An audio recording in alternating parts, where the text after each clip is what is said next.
بسم اللہ الرحمن الرحیم۔ ناظرین محترم السلام علیکم ورحمۃ اللہ وبرکاتہ۔ ناظرین محترم، آج ہم توبۃ النصوحہ کے حوالے سے سماعت فرمائیں گے، یعنی سچی توبہ کے حوالے سے۔ شب برات قریب ہے، شب برات میں اعمال نامے تبدیل ہوتے ہیں۔ اس سے پہلے کہ شب برات آئے، ہم سب کو چاہیے کہ ہم اللہ کریم کی بارگاہ میں سچے دل سے توبہ کریں، اپنے گناہوں کی معافی مانگیں۔ آج کی اس ویڈیو میں بتانے کا مقصد یہی ہے، اس ویڈیو کو اگر آپ پورا دیکھیں گے، اللہ کی ذات سے امید ہے آپ کا دل توبہ کی طرف مائل ہوگا، آپ کا اللہ کریم کی بارگاہ میں توبہ مانگنے کا جی چاہے گا۔ چلو ویڈیو کا آغاز کرتے ہیں۔ یہ سورہ تحریم ہے، 28واں سپارہ ہے، اس کی آیت نمبر 8 ہے۔ اس میں اللہ کریم ارشاد فرماتا ہے، اسکرین پر آپ کو نظر آ رہی ہے آیت مبارکہ، یا ایھا الذین آمنوا توبوا الی اللہ توبۃ نصوحا عسى ربكم ان يكفر عنكم سيئاتكم ويدخلكم جنات تجري من تحتها الانهار يوم لا يخزي الله النبي والذين آمنوا معه نورهم يسعى بين ايديهم وبايمانهم يقولون ربنا اتمم لنا نورنا واغفر لنا انك على كل شيء قدير۔ اس کا ترجمہ یہ ہے، اے ایمان والو، اللہ کی طرف ایسی توبہ کرو جس کے بعد گناہ کی طرف لوٹنا نہ ہو۔ قریب ہے کہ تمہارا رب تمہاری برائیاں تم سے مٹا دے اور تمہیں ان باغوں میں داخل کر دے جن کے نیچے نہریں رواں ہیں۔ جس دن اللہ نبی اور ان لوگوں کو جو ان کے ساتھ ایمان لائے رسوا نہ کرے گا، ان کا نور ان کے آگے اور ان کے دائیں دوڑتا ہوگا۔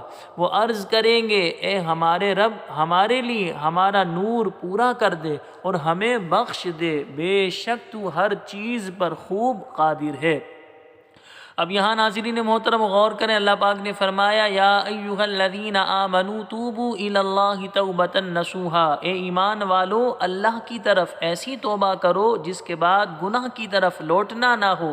یعنی اے ایمان والو، اللہ تعالیٰ کی بارگاہ میں ایسی سچی توبہ کرو جس کا اثر توبہ کرنے والے کے اعمال میں ظاہر ہو اور اس کی زندگی طاعتوں اور عبادتوں سے معمور ہو جائے اور وہ گناہوں سے بچتا رہے۔ حضرت عمر فاروق اعظم رضی اللہ تعالی عنہ نے اور دوسرے اصحاب نے فرمایا، توبۃ نصوح یہ ہے کہ توبہ کے بعد آدمی پھر گناہ کی طرف نہ لوٹے، جیسا کہ نکلا ہوا دودھ پھر تھن میں واپس نہیں ہوتا۔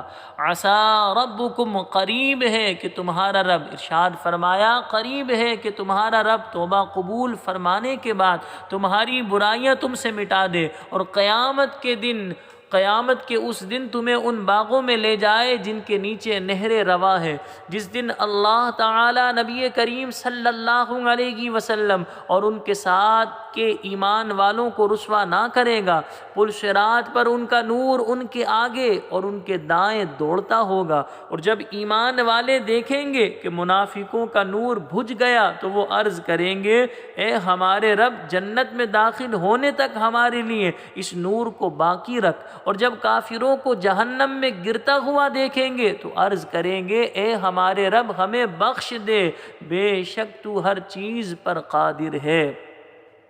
سچی توبہ کی ترغیب فی زمانہ حالات ایسے پرفتن ہیں کہ گناہ کا ارتکاب کرنا بے حد آسان ہے، جبکہ گناہ سے بچنا بے حد مشکل ہے اور نیکی کرنا بہت مشکل ہو چکا ہے۔ لہٰذا ہر مسلمان کو چاہیے کہ گناہوں سے بچنے اور نیک کام کرنے کی بھرپور کوشش کرے، اور جو گناہ اس سے سرزد ہو چکے ہیں ان سے سچی توبہ کرے، کیونکہ سچی توبہ ایسی چیز ہے جو انسان کے نامہ اعمال سے اس کے گناہ مٹا دیتی ہے۔ چنانچہ اللہ تبارک و تعالی نے ارشاد فرمایا، وَهُوَ الَّذِي يَقْبَلُ التَّوْبَةَ عَنْ عِبَادِهِ وَيَعْفُو عَنِ السَّيِّئَاتِ وَيَعْلَمُ مَا تَفْعَلُونَ، اور وہی ہے جو اپنے بندوں سے توبہ قبول فرماتا ہے اور گناہوں سے درگزر فرماتا ہے اور جانتا ہے جو کچھ تم کرتے ہو۔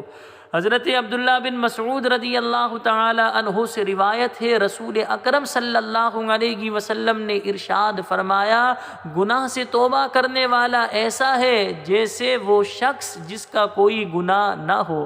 اور حضرت انس رضی اللہ تعالیٰ عنہ سے روایت ہے، رسول کریم صلی اللہ علیہ وسلم نے ارشاد فرمایا، جب بندہ اپنے گناہوں سے توبہ کرتا ہے تو اللہ تعالی اعمال لکھنے والے فرشتوں کو اس کے گناہ بھلا دیتا ہے، اس کے اعضاء کو بھی بھلا دیتا ہے، اور اس کے زمین پر نشانات بھی مٹا ڈالتا ہے، یہاں تک کہ جب وہ قیامت کے دن اللہ تعالی سے ملے گا تو اس کے گناہ پر کوئی گواہ نہ ہوگا۔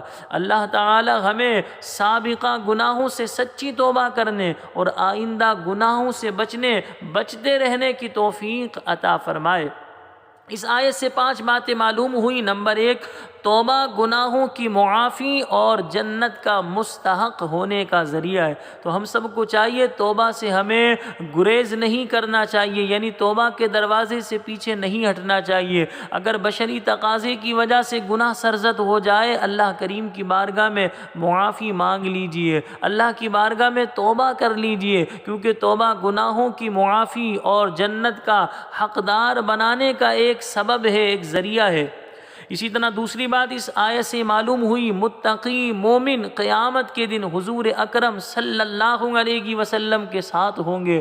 اس درس قرآن کی برکت سے اللہ کریم دیکھنے والے دوستوں احباب کو بھی اور مجھ گناہ گار کو بھی رسول پاک صلی اللہ علیہ وسلم کی جنت میں صحبت عطا فرمائے، حضور کی شفاعت نصیب فرمائے۔ تیسری بات اس آیت سے معلوم ہوئی، قیامت کے دن نبی کریم صلی اللہ علیہ وسلم اور ان کے ساتھ والوں کی عزت کا، جبکہ کافروں کی رسوائی کا دن ہوگا۔ چوتھی بات، مومن اگرچہ گناہ گار ہو لیکن انشاءاللہ آخرت کی رسوائی سے محفوظ رہے گا۔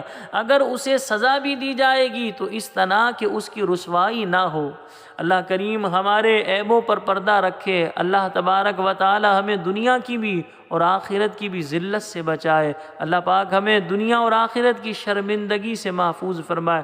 جس طرح اللہ پاک نے آج ہمارے گناہوں پر پردہ رکھا ہوا ہے، دعا ہے اللہ کی بارگاہ میں کل قیامت والے دن بھی اللہ پاک ہمارے عیبوں پر پردہ رکھے، وہ ستار العیوب ہے۔ پانچویں بات اس آیت سے معلوم ہوئی، ابتدا میں پل صراط پر منافقوں کو نور ملے گا، لیکن جب درمیان میں پہنچیں گے تو وہ نور بجھ جائے گا۔ تو میرے بھائیوں، دوستوں، عزیزوں، دیکھنے والے تمام ناظرین سے گزارش ہے، شب براءت سے پہلے ہی اللہ کریم کی بارگاہ میں اپنے گناہوں کی سچے دل سے معافی مانگیے۔ اب آپ نے یہ جو آیت مبارکہ کی تفسیر سنی، احادیث جو ہم نے آپ کے سامنے بیان کی، ان درس قرآن کا یا اس آیت کا جو نچوڑ ہے وہ یہی ہے کہ انسان اگر اللہ کی بارگاہ میں سچے دل سے اپنے گناہوں کی معافی مانگے گا، اللہ پاک توبہ قبول فرمائے گا، گناہوں کو معاف فرمائے گا، اور اللہ تبارک و تعالی انسان کے گناہوں کو جو ہے مٹا دے گا، اور انسان ظاہر سی بات ہے سچی توبہ کر کے جنت کا حقدار ٹھہرے گا۔ میں بھی اللہ کریم کی بارگاہ میں اپنے گناہوں کی